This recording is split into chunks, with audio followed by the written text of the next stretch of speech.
আসসালামু আলাইকুম সুপ্রিয় শিক্ষার্থীরা সকলে কেমন আছো? আশা করি ভালো আছো। 11 আগস্ট থেকে এইচএসসি পরীক্ষা হবে না বা হওয়ার সম্ভাবনা নেই।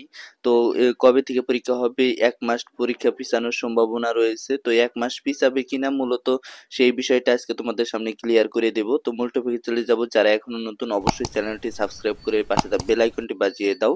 যারা ফেসবুক পেজ থেকে দেখতেছো অবশ্যই ফলো দিয়ে লাইক দিবা। কারণ একটি লাইক আমাকে নতুন আপডেট দিতে উৎসাহিত করে। অনেক থানা ও স্থাপনায় প্রশ্নপত্র রাখা হয়েছিল। প্রধানমন্ত্রী শেখ হাসিনার পদত্যাগ ও দেশ ছাড়ার পর বিভিন্ন এলাকায় থানায় হামলা হওয়ার কারণে সেসব প্রশ্নপত্র ব্যবহারের অনুপযোগী হয়ে পড়েছে বলে আশা করা যায়। তো সেক্ষেত্রে নতুন করে প্রশ্নপত্র তৈরি করতে হবে। এ কারণে কিছুটা সময় লাগতে পারে বলে জানিয়েছেন বোর্ড কর্মকর্তারা।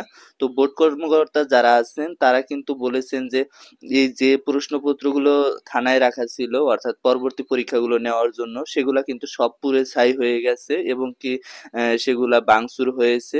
আর ঢাকা মাধ্যমিক ও উচ্চ মাধ্যমিক শিক্ষা বোর্ডের চেয়ারম্যান তপন কুমার সরকার বলেন, আমরা আগামীকালের মধ্যে সব জায়গায় খোঁজ নিয়ে দেখব যে প্রশ্নপত্র কতগুলা আছে, কতগুলা পুড়ে ছাই করে হয়েছে। এর পরিপ্রেক্ষিতে তাদের পরীক্ষা নেওয়ার ব্যবস্থা করব। তবে ইদানিং বা এখন পরীক্ষা নেওয়ার কোনো সম্ভাবনা নেই বলে তিনি জানিয়েছেন।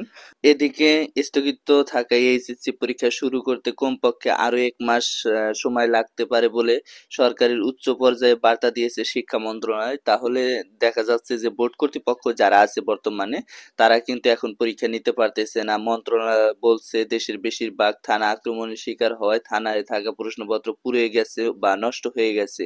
এ কারণে নতুন প্রস্তুতি নিয়ে পরীক্ষা শুরু করতে অন্তত ১ মাস লাগবে বলে মনে করছে শিক্ষা মন্ত্রণালয়। তাহলে দেখো অনেকেই ভাবতেছো আমাদেরকে অটো পাস দেওয়া হোক। আসলেই কি অটো পাস দিবে নাকি ১ মাস পরে পরীক্ষা নিবে? সেটা নিয়েও কিন্তু আমরা দ্বিধাদ্বন্দ্বের মধ্যে আছি যে তোমাদের পরীক্ষাটা এখন হয়তোবা তারা নিতে পারবে না। এখন নিলে সেক্ষেত্রে পরীক্ষার প্রশ্ন খুব তাড়াতাড়ি সংগ্রহ করতে হবে। দেখা যাবে যে সংগ্রহ করতে, করতে তাও ১৫ দিন কিংবা ১ মাস লেগে যাবে। এই ১ মাস পরে পরীক্ষা নেওয়াটা ভালো হবে না অটো পাস দেওয়া হবে? এটা কিন্তু বোর্ড কর্তৃপক্ষ যারা আছে তারা বিবেচনা করবে যে আমরা এখন তাদের পরীক্ষাটা নেব কিনা অটো পাস দেব। তো তোমরা যারা আছো তারা সবাই আন্দোলন করতেছো বা তোমরা তোমাদের মতবাদ ব্যক্ত করতেছো যে অটো পাস দেওয়া হোক, অটো পাস দেওয়া হোক।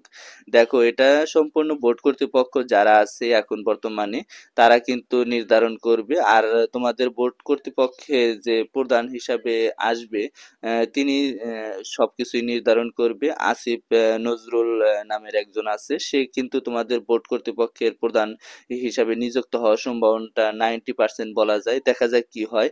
তো এই ছিল আজকের ভিডিওটা। ১ মাস পিছালে সেটাও তোমরা জানতে পারবা। ধন্যবাদ সবাইকে। আসসালামু আলাইকুম।